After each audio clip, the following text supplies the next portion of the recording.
A nossa convidada de hoje do Leve Academy é a querida Cláudia Santos, psicóloga, mãe do Lucas e da Tainá, esposa do pastor Marcelo.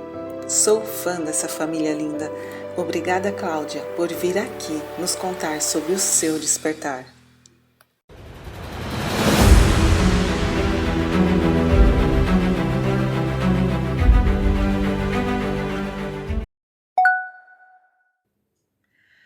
Olá! Que bom que você está aqui junto conosco nessa jornada de despertar. Despertar de mulheres guerreiras, despertar de mulheres para Deus. Eu me chamo Cláudia Santos e vou contar para vocês um pouco dessa minha jornada que tem sido realmente um despertar. Eu tive o privilégio de nascer num lar cristão. Sou filha de uma mãe que no início da minha vida era da Igreja Batista e meu pai da Assembleia de Deus. Então tive o privilégio de crescer rodeada pelos dois e eles dois me ensinaram, eles dois me levaram para a igreja, eles dois me apresentaram Jesus. Todo esse meu processo de início de caminhada com Jesus foi um processo mesmo, um processo de conhecê-lo, um processo de aprender mais da sua palavra, um processo de gostar de estar na igreja. Até que, por volta dos 12 anos, eu decidi que eu realmente queria estar e me comprometer com a vida com Jesus.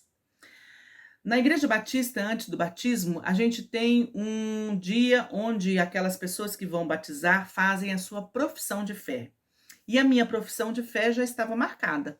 A profissão de fé é uma declaração pública daquilo que a gente crê e um compromisso de que a gente vai agir de acordo com aquilo que a gente crê. Mas alguns domingos antes da minha profissão de fé, eu comecei a ficar muito angustiada, porque eu falei assim, nossa, eu cresci na igreja esse tempo todo, eu sempre estive aqui, mas eu nunca fui lá na frente para aceitar Jesus. Então, quando é que foi que eu aceitei Jesus? E aquilo ficou me incomodando de tal forma que eu criei um plano na minha cabeça. Eu pensei assim, eu tenho que ir lá na frente, a primeira oportunidade que eu tiver, eu tenho que ir lá na frente para poder aceitar Jesus. Aí teve um domingo que o pastor pregou na igreja e fez apelo logo depois da mensagem e algumas pessoas aceitaram Jesus. E aí uma pessoa ao meu lado aceitou Jesus. Na hora eu tive a ideia, eu vou junto com ela lá para frente e aí esse vai ser o dia que eu aceitei Jesus. E assim eu fiz. Na minha cabeça, para ser batizada, eu precisava ir lá na frente, aceitando Jesus, e aí sim eu poderia ser batizada. Eu não entendia que esse processo de Jesus na minha vida não era por uma ida lá na frente, mas sim por conhecê-lo cada vez mais. Passou-se, fui batizada num rio, e eu me lembro da alegria minha naquela manhã de poder realmente dizer, conheço Jesus e quero ele na minha vida. Continuei a minha vida cristã, continuei trabalhando na igreja, continuei vivendo nas atividades da igreja, amando a Jesus, amando as pessoas, sempre fui uma pessoa muito receptiva quando estava na igreja. Então, eu tinha essa consciência de que eu estava no lugar que eu queria estar. Mas eu ainda não entendi o que era estar ali e ter uma vida totalmente entregue ao Senhor. Até que um dia, na minha igreja, foi um pastor fazer uma série de conferências e ele pregou na parábola do filho pródigo, que está lá em Lucas capítulo 15, do verso 25 a 32. Mas esse pastor pregou não do filho que saiu de casa, mas sobre o filho que ficou em casa. Quando ele começou a falar, eu falei assim, pronto, agora ele vai falar realmente que eu fiz a coisa certa, que eu sempre estive na igreja, que eu sempre cresci, né, no ambiente cristão, ó, que bom. Aí a minha ficha caiu, que não quer dizer que você estando em casa, ficando em casa, não saindo para apreciar as coisas do mundo, não tendo uma vida fora da igreja, que isso te dá a certeza de ter uma vida abençoada ou uma vida que realmente glorifique a Deus. Naquele domingo, eu descobri que eu era tão pródiga, tão afastada, que eu tinha esbanjado a graça de Deus simplesmente porque fiquei na igreja, com um ar de superioridade por sempre ter ficado na igreja, por me achar às vezes muito certinha e ficar sempre naquele ambiente. Aquilo para mim estava muito cômodo. Mas aí naquele dia eu entendi que tanto aquela pessoa que está fora da igreja e precisa da graça, se eu estou dentro da igreja, também preciso da graça. Naquele dia eu entendi que eu não podia me auto-justificar simplesmente por estar na igreja desse tempo todo.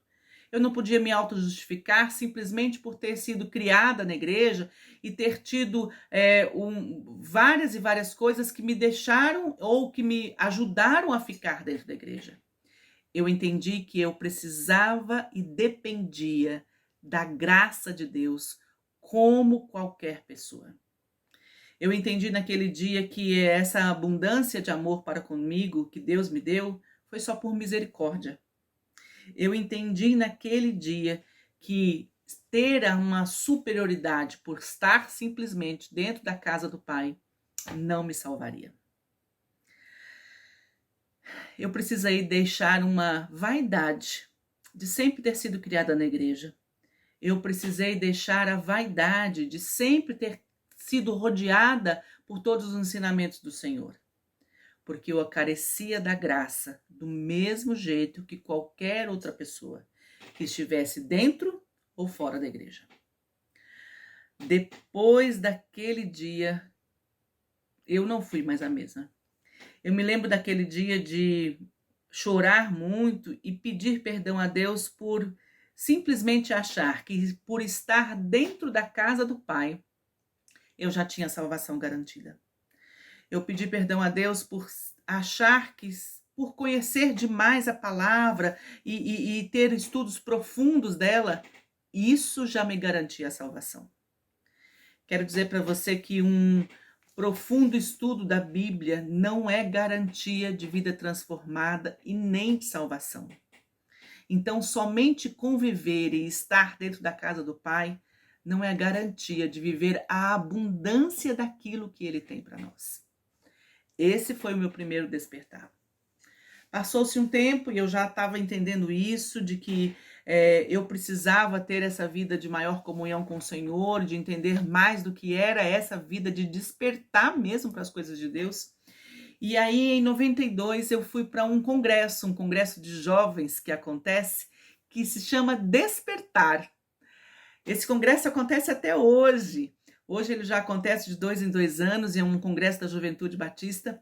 E nesse congresso, eu estava lá assistindo o congresso, muitos jovens, e um pastor chamado Ivênio dos Santos estava pregando. E aí, quando esse pastor pregou, ele pregou sobre como é que a gente resplandecia a glória de Deus. Eu já tinha entendido que eu dependia da graça e eu aceitei essa graça. Agora eu queria mais entender como é que era conhecer essa glória. E aí, nesse dia, eu tive o meu segundo despertar, quando eu entendi que só conhecer a glória não bastava. Eu precisava, além de conhecer a glória, demonstrar a glória, apresentar a glória de Deus para outras pessoas. Eu precisava conhecer a glória, e isso eu já estava conhecendo nesse processo todo de vida. Eu precisava ser transformada por essa glória e eu precisava testemunhar, apresentar essa glória. Ali eu entendi que eu precisava glorificar a Deus a cada passo da minha vida. Eu me lembro que nesse congresso, esse pastor tinha uma plataforma muito grande onde ele estava, porque tinha vários e vários jovens, e ele andava pela plataforma. Quando ele falou isso, ele falou assim: quando o meu pé direito andar, ele vai dar glória a Deus. Quando o meu pé esquerdo andar, ele vai glória a Deus. Direito, glória a Deus. Pé esquerdo andar, glória a Deus. E ele falou e aquilo, eu falei assim: Senhor, eu preciso disso. Eu quero fazer isso, eu quero andar, eu quero falar, eu quero viver, eu quero fazer qualquer coisa, como diz 1 Coríntios, para a tua glória. Ali foi o meu segundo despertar.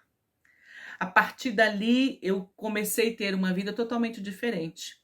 Eu já tinha esse conhecimento do Senhor através de todo esse cuidado que Ele me deu de estar vivendo na casa do Pai, mas eu aprendi a partir dali que eu precisava reconhecer que eu dependia de Deus e também glorificar a Deus através de todas as coisas que eu fizesse na vida. E assim foi. Depois disso eu tive vários e vários outros momentos de despertar na presença do Senhor. Momentos onde Ele me despertou para o cuidado que Ele estava tendo para a minha vida. Momentos que Ele me despertou num me proteger de situações e me confirmar de que Ele estava andando comigo todos os dias, por mais que os dias fossem difíceis. Momentos que Ele me despertou num chacoalhar de, olha, volta de novo aqui, você já está achando que conhece demais a palavra e você precisa aprender mais. Foram vários e vários momentos. Eu não sei qual é o momento da sua vida que você está vivendo agora. E eu não sei porque Deus te chamou para assistir esse tempo de vídeos, de testemunho, nessa jornada de conhecimento do Senhor. Mas eu quero dizer para você que você também precisa desse despertar. Nós precisamos nos despertar para o Senhor todos os dias, porque Ele tem muito a nos oferecer. Tem um versículo que está lá em Isaías, aliás, 2, que está lá em Isaías, capítulo 55, verso 8 e 9, que diz o seguinte: porque os meus pensamentos não são os pensamentos de vocês, e os caminhos de vocês não são os meus caminhos, diz o Senhor.